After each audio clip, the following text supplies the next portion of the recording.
Hello, karon guys, mula ka na dito, nung mabalik na dito ang trabaho. After 2 weeks na itong bakasyon rin sa hotel, back to reality na dayon. Tama na din akong mga bagong kauban. Kasama ko. Morning, kuya. Kuya, morning. Morning. Sampa na tayo.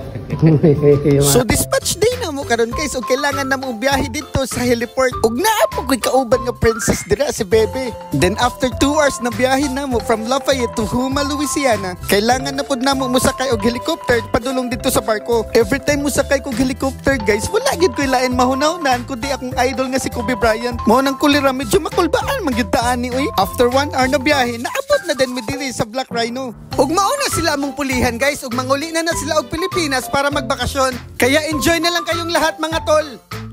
Og 6 weeks ko magtrabaho diri guys, mao nang sugdan na nato na sulod na din ta sa ato trabaho. Morning. Morning. Mga kasama ko. Yeah. Brother. Black Rhino ang tawag sa among barko guys, ug drilling ship ni siya. Ug mao ni sila akong mga kauban, mga stewards ug mga cook. Night shift ko na assign, mao nang kauban mini Chef Ernie Vlog. Mga vlogger man din akong mga kauban. Follow me, Chef Ernie Vlog. Kami tayo. So guys. Ug mao ni among midnight meal sa gabi guys, lisod pod midnight meal sa udto bagon ko nang ulo ninyo ron. Chef Roy. Siyempre ito na ako. Disco. Anong pangalan mo kuya sa ano? Itan Channel. Itan Channel. Follow nyo guys ha. Gagawa kami, magkukulab kami nito lagi.